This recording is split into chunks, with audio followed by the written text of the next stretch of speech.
I'm Elena Rodriguez, 32 years old, and the moment my husband said, "You don't need to work anymore, I'll provide for us," I knew our marriage was in trouble. While he thought I was home baking cookies and planning dinner parties, I was secretly building a tech empire from our basement. When my company sold for $50 million, his face went white. He'd spent 3 years controlling our finances while I was quietly becoming richer than he'd ever be. Before I tell you how I built a multi-million-dollar company right under my controlling husband's nose, let me know where you're watching from and hit that like and subscribe button if you've ever had to hide your true potential from someone who is supposed to support you. Growing up in Denver, Colorado, I was raised by parents who believed in the power of education and hard work. My father, Miguel Rodriguez, worked as an engineer for an aerospace company, while my mother, Carmen, taught mathematics at the local high school. Both of them had immigrated from Mexico in their 20s, determined to build a better life for their future children through dedication and perseverance. From an early age, my parents instilled in me the importance of financial independence. Mija, my mother would tell me while helping with homework, never depend on anyone else for your security. Education and your own skills are the only things no one can take away from you. My father would add, a woman who can support herself can make choices based on love, not necessity. These lessons shaped my academic focus throughout high school and college. I excelled in mathematics and computer science, finding genuine fascination in problem solving and logical thinking. My parents celebrated every achievement, from my acceptance to the University of Colorado with a partial scholarship to my graduation with a degree in computer science and a minor in business administration. During my junior year, I met Marcus Williams at a campus career fair. He was 3 years older, already working as a financial advisor at a prestigious firm in downtown Denver, and seemingly everything my practical parents had taught me to value in a partner: ambitious, financially stable, and professionally successful. Marcus was tall, confident, and had a way of making me feel like the most important person in the room when he focused his attention on me. Our courtship was traditional and romantic. Marcus took me to expensive restaurants, bought thoughtful gifts, and spoke eloquently about his career goals and his vision for our future together.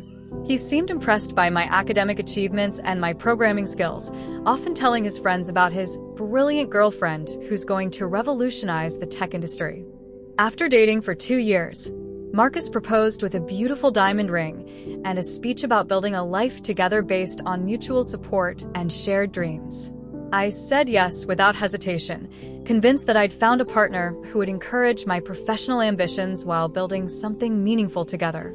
The first red flag appeared during our wedding planning. Marcus had definite opinions about every aspect of the ceremony, from the venue to the guest list to my dress. When I suggested we might want to discuss major decisions together, he smiled and said, "Elena, I'm just trying to take care of everything so you don't have to stress about it. I want this to be perfect for you."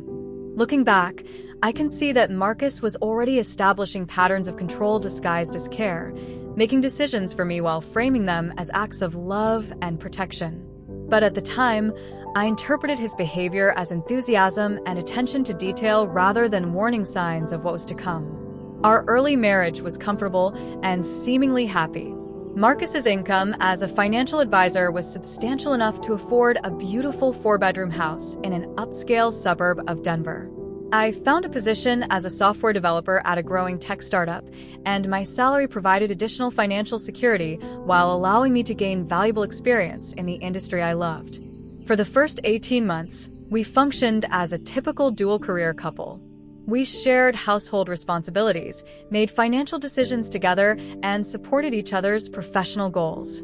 Marcus seemed proud of my work and would often mention my technical expertise when talking to friends and colleagues. The shift began subtly, almost imperceptibly.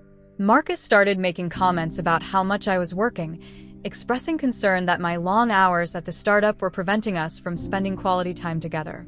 "I miss you," he would say when I came home after a particularly challenging day. "I understand that your work is important, but our relationship should be our priority." These conversations always ended with Marcus reassuring me that he wasn't asking me to choose between my career and our marriage, just to find better balance. But the message was clear. My professional commitments were seen as competition for his attention rather than valuable contributions to our shared future.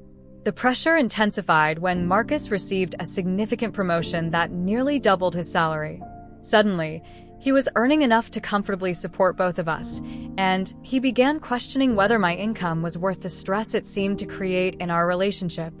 "Elena," he said one evening over dinner, "I've been thinking about our situation. With my new position, we don't really need your salary anymore. What if you took some time to figure out what you really want to do with your career? Maybe start your own consulting business or explore other opportunities that would give you more flexibility." The suggestion was presented as an opportunity rather than a demand, but I felt the ground shifting beneath my feet. My mother's voice echoed in my mind, "Never depend on anyone else for your security."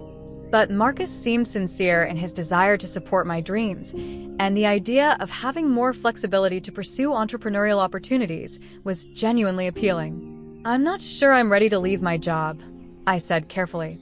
"I'm learning a lot, and the experience is valuable for my long-term career goals." Marcus nodded understandingly. "Of course, I'm not suggesting you give up your ambitions.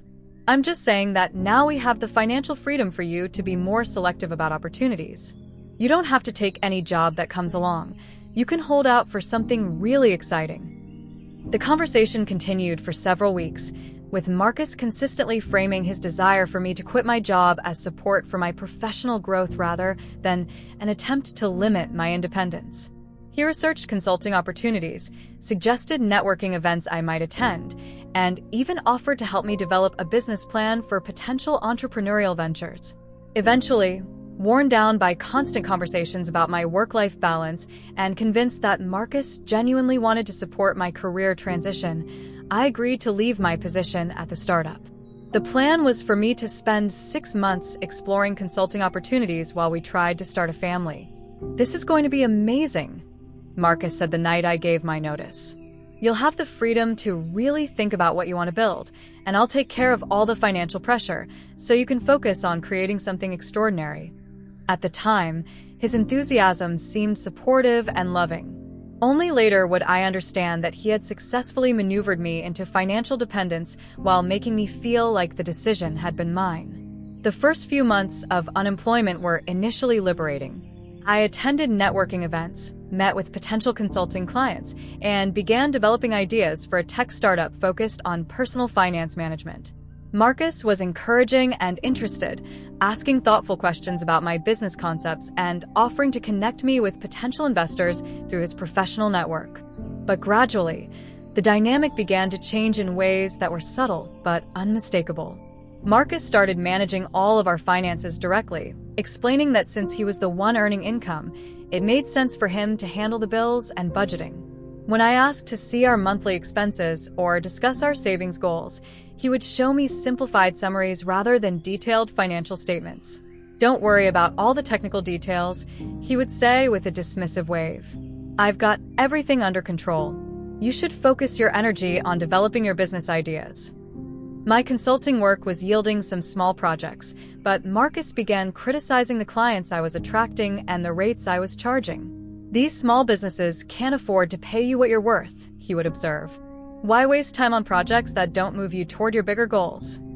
Gradually, I found myself accepting fewer consulting opportunities, partly because Marcus's criticism made me doubt their value and partly because I was spending more time on startup development that seemed more aligned with his vision of my potential. But every business idea I developed faced scrutiny that felt increasingly hostile. The personal finance app was too competitive a market. The project management tool was too similar to existing solutions. The e-commerce platform was too risky for someone without retail experience. Marcus always had reasonable objections and alternative suggestions, but the effect was to keep me perpetually in the planning and research phase rather than actually building anything. Meanwhile, my financial dependence on him was becoming more complete with each passing month. The most insidious part of this process was how Marcus framed his control as protection and support. When I expressed frustration about my lack of progress on business development, he would remind me that I was lucky to have the luxury of time to plan properly rather than rushing into something that might fail. When I mentioned feeling isolated or unproductive, He would suggest social activities or hobbies that would help me feel more fulfilled. "Stress is the enemy of creativity," he would say. "The whole point of this arrangement is for you to have the mental space to develop something really innovative. If you're feeling pressured or anxious, we're doing something wrong." By the end of my first year out of work, I had no independent income, no clear business direction, and an increasingly uncomfortable awareness that my financial security was entirely dependent on Marcus's goodwill. The equality that had characterized our early marriage had been replaced by a dynamic where Marcus made all the important decisions, and I was expected to be grateful for his generosity. The situation crystallized one morning when Marcus handed me a monthly household budget that included a $200 personal allowance for my individual expenses, clothing, personal care, entertainment with friends, anything that wasn't directly related to our shared household costs. "I thought this might help you plan your spending," he explained. "I've allocated money for all our joint expenses, savings, and investments, and this is what's left over for your personal use each month." I stared at the document, feeling something cold settle in my stomach. The amount wasn't unreasonable for discretionary spending, but the fact that my husband was allocating an allowance to me like I was a child rather than a partner was humiliating and terrifying. "What if I need more than $200 in a given month?" I asked, trying to keep my voice neutral. "Just let me know and we'll discuss it," Marcus replied easily. "I'm not trying to be controlling. I just want us to stay on budget and meet our financial goals." That phrase, "we'll discuss it," revealed the power dynamic that had developed in our marriage. Marcus would decide, and I would request permission. My needs would be evaluated against his priorities, and his judgment would determine whether my expenses were reasonable or necessary. That night, alone in our beautiful house while Marcus worked late at the office, I called my mother. I hadn't spoken to her about my marriage difficulties because I was embarrassed to admit that the independent, successful daughter they had raised was now financially dependent on her husband.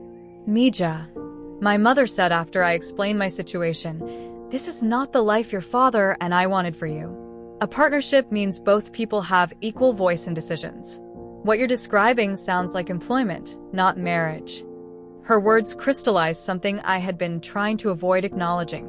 I wasn't Marcus's wife anymore. I was his dependent. He provided for me financially, made decisions about how our money was spent, and expected me to be grateful for his generosity rather than resentful of my powerlessness. "But what can I do?" I asked her. "I don't have any income. I've been out of work for a year, and the tech industry moves so fast that my skills are probably outdated." "Elena," my mother said firmly, "you are one of the smartest people I know.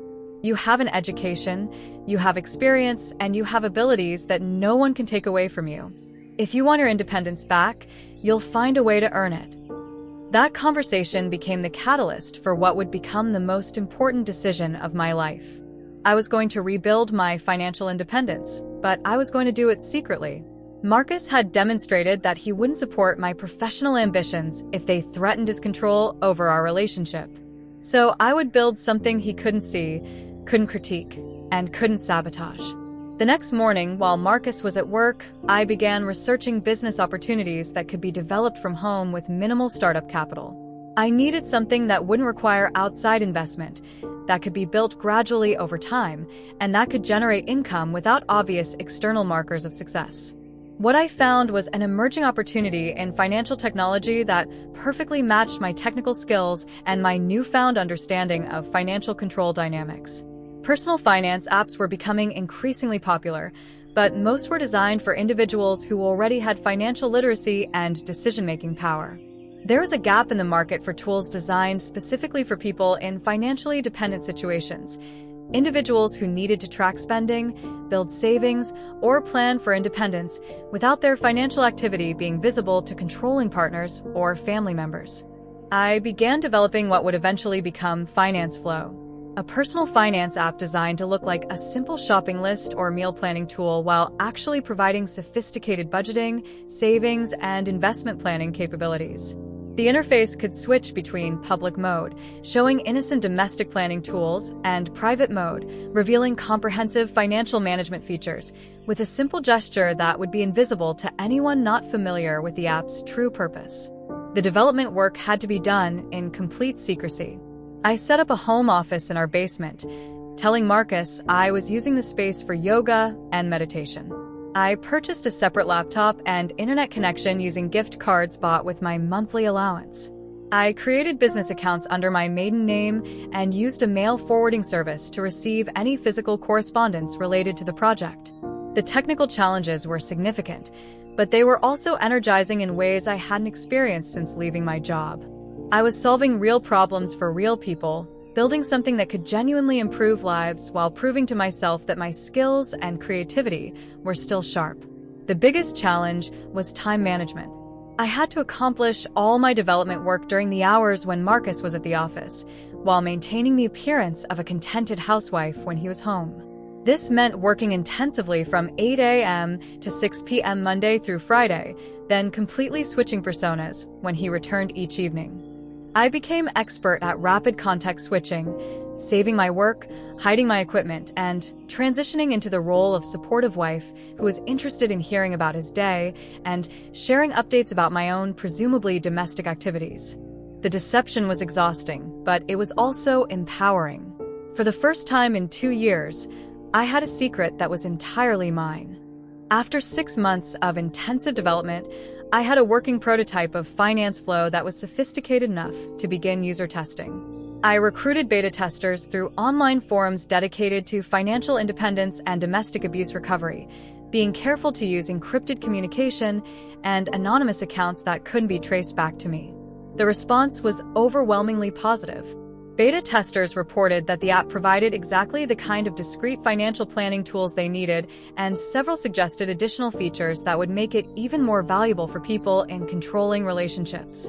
More importantly, the testing process connected me with other women who were rebuilding their financial independence in secret. Their stories were remarkably similar to mine: successful, educated women who had gradually found themselves financially dependent on partners who controlled their access to money while claiming to act in their best interests. These connections became an informal support network that sustained me through the most challenging phases of business development. When I doubted my abilities or questioned whether I was making the right decision, these women reminded me that financial independence was worth any amount of effort and risk. By the end of my first year of development, FinanceFlow was ready for market launch. I had refined the interface based on user feedback, implemented security features that would protect users' privacy, and developed a business model that could generate revenue without requiring traditional marketing or advertising that might attract unwanted attention. The app's launch strategy was as unconventional as its development. Instead of typical App Store promotion, I relied on word-of-mouth marketing through online communities, social workers, and domestic violence counselors who could recommend the tool to clients who might benefit from discrete financial planning capabilities. Revenue growth was steady rather than explosive, but it was consistent and sustainable. Within 6 months of launch, FinanceFlow was generating enough income to cover my development costs and begin building actual savings. Within a year, monthly revenue had reached 5 figures. Throughout this period, Marcus remained completely unaware of my business activities. As far as he knew, I was enjoying my life as a supported wife who occasionally did small consulting projects, but was primarily focused on managing our household and exploring hobbies like yoga and meditation. The irony was that my business success was making me a better partner in the ways Marcus claimed to value. I was less resentful of our financial arrangement because I knew it was temporary. I was more pleasant and accommodating because I no longer felt trapped. I was genuinely interested in his work and social activities because they were no longer my only source of intellectual stimulation. Marcus interpreted these changes as evidence that his approach to our marriage was working beautifully. "You seem so much happier and more relaxed than when you were working," he would observe. "I think leaving that stressful job was the best decision we ever made." His satisfaction with our arrangement made it easier to maintain the deception, but it also reinforced my determination to eventually reveal the truth. Marcus was proud of having saved me from the stress of career pressures, not realizing that I was building something far more ambitious and successful than the job I had left. By the 3rd year of FinanceFlow's operation, the app had grown beyond my most optimistic projections. We had over 100,000 active users, partnerships with financial planning services and women's organizations, and annual revenue approaching $10 million.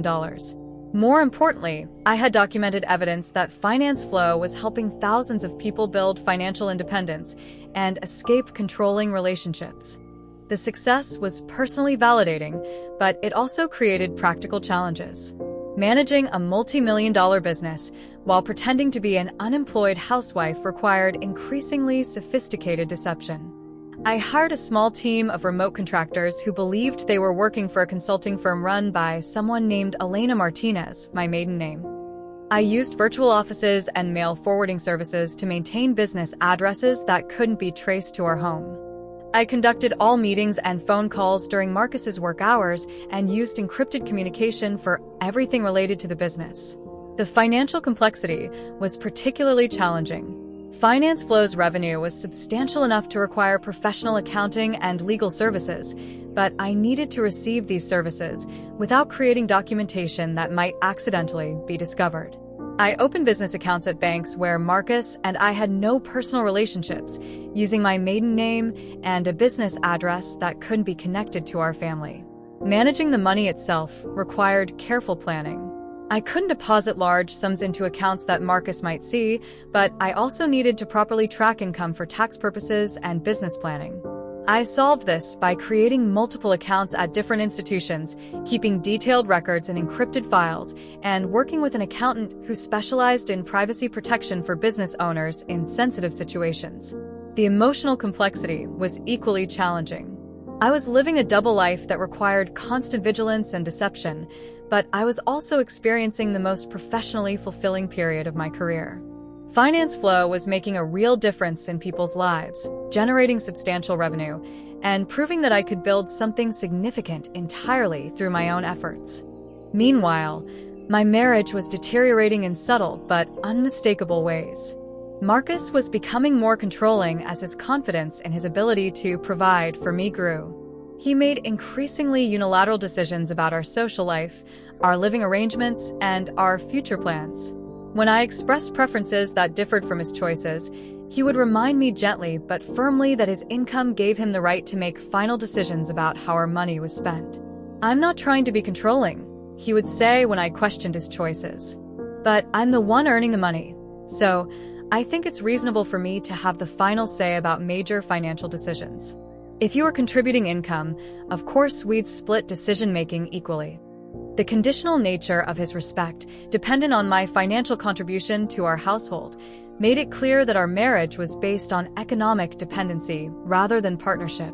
Marcus loved having a wife who was beautiful, accomplished, and completely dependent on his generosity.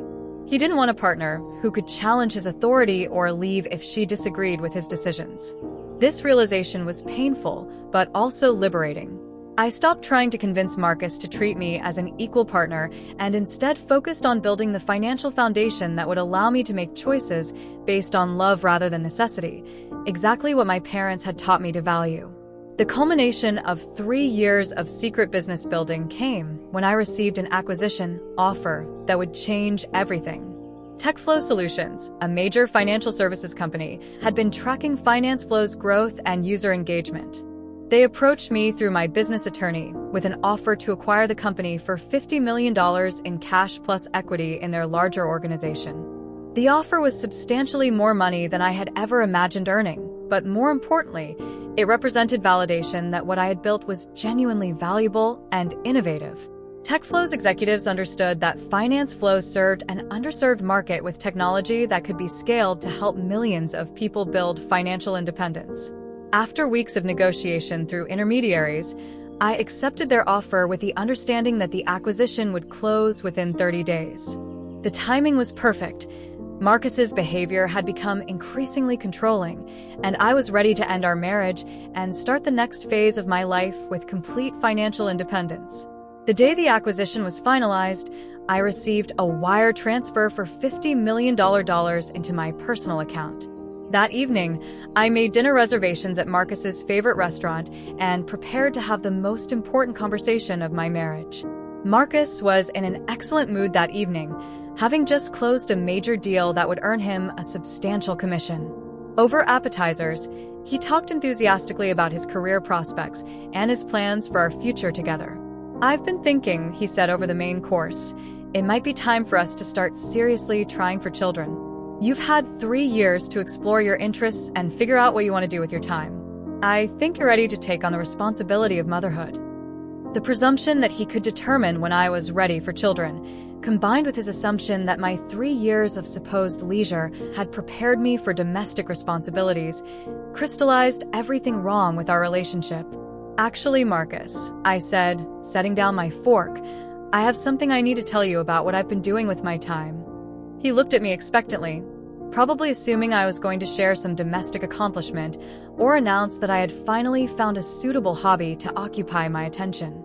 "For the past 3 years, while you thought I was home baking cookies and planning dinner parties, I've been building a technology company. It's called FinanceFlow, and it helps people achieve financial independence. Today, I sold that company for $50 million. Marcus stared at me for a long moment, his face cycling through confusion, disbelief, and something that might have been fear. "That's not possible," he said finally. "You don't have a company. You don't work. I would know if you were running a business." I pulled out my phone and showed him the wire transfer confirmation. $50 million deposited that afternoon into an account he had never seen. "It's very possible," I replied calmly, "and it's very real. While you were controlling our finances and making decisions about my life, I was building something that made me financially independent. I don't need your income anymore, Marcus. I don't need your permission. And I don't need your protection." The color drained from his face as the implications of what I was telling him began to sink in. For 3 years, he had controlled our relationship through financial dependency. Now, suddenly, I had more money than he could earn in a lifetime. "Why didn't you tell me?" he asked, his voice barely above a whisper. "Because you made it clear that you didn't want a wife with her own career or her own income. You wanted someone who was grateful for your generosity and dependent on your decisions. So, I gave you exactly what you wanted, while building exactly what I needed." Marcus was quiet for a long time, staring at the wire transfer confirmation on my phone. When he finally spoke, his voice was different, smaller, less confident. "What does this mean for us?" I had been preparing for this question for months, but saying the words out loud was still difficult. "It means I'm filing for divorce. Our marriage was based on financial control rather than partnership, and I'm not interested in continuing that dynamic. You wanted a dependent wife who would be grateful for your support. I wanted an equal partner who would celebrate my success. We both got what we wanted, but it turns out we're not compatible." The drive home was silent. Marcus seemed to be processing not just the end of our marriage, but the complete reversal of power that had occurred without his knowledge. For 3 years, he had been proud of his ability to provide for both of us, while I appeared to be content with domestic life. Now he was discovering that I had been more professionally successful during our marriage than he had been, while maintaining the appearance of dependency that he found satisfying. That night, I moved into the guest bedroom and began the process of untangling our shared life. Marcus attempted to argue for reconciliation, suggesting couples therapy or temporary separation rather than divorce, but his efforts felt motivated more by the loss of control than by genuine love or partnership. "I know I wasn't perfect," he said during one of our final conversations, "but I was trying to take care of you. I thought you were happy with our arrangement." I was happy with the parts of our arrangement that gave me freedom to build something meaningful, I replied. "But I was never happy with the financial control or the assumption that your income gave you the right to make decisions for both of us." The divorce proceedings were surprisingly straightforward. Since I had significantly more assets than Marcus and wanted no claim to his income or retirement accounts, there was little to negotiate. I kept the money from my business sale, he kept his career and savings, and we both moved forward with our separate lives. 6 months after our divorce was finalized, I used part of my business sale proceeds to start a foundation that provides microloans and business development support to women leaving financially controlling relationships. The foundation also sponsors development of technology tools designed to help people build financial independence discreetly and safely. Marcus has apparently thrived in his return to single life. He's dating someone new, a teacher who seems content with traditional relationship dynamics, and his career continues to advance. We have no contact beyond the brief. Polite exchange is necessary to complete our divorce paperwork. Looking back, I don't regret the 3 years I spent in financial dependency because they taught me something valuable about the relationship between money and power. Financial independence isn't just about having enough money to buy what you want. It's about having the freedom to make choices based on your values rather than your circumstances. My parents' advice about never depending on anyone else for security wasn't just practical guidance, it was wisdom about human nature. People who control your financial security, whether intentionally or accidentally, will always have power over your choices. True partnership requires both people to have equal access to resources and equal voice in decisions. The irony is that if Marcus had genuinely supported my career ambitions and treated me as an equal partner, I might never have been motivated to build something as successful as FinanceFlow. His attempts to control me led directly to my achieving a level of financial independence that neither of us had imagined possible. Today, I'm building a new company focused on financial education and technology tools for economic empowerment. The work is challenging and rewarding, and I'm doing it openly with full transparency about my goals and methods. I'm also in a relationship with someone who celebrates my professional success rather than feeling threatened by it. Most importantly, I've learned to trust my own judgment about what I'm capable of achieving. The 3 years I spent secretly building a business while maintaining the appearance of domestic contentment proved that I could accomplish far more than anyone, including myself, had believed possible. The foundation I started has helped over 500 women launch their own businesses or escape financially controlling relationships. FinanceFlow, now integrated into TechFlow's larger platform, serves over 1 million users who are building financial independence through discrete planning and saving tools. But the most satisfying outcome isn't the money or the business recognition. It's the knowledge that I kept the promise I made to myself that night when Marcus handed me a household budget with a personal allowance.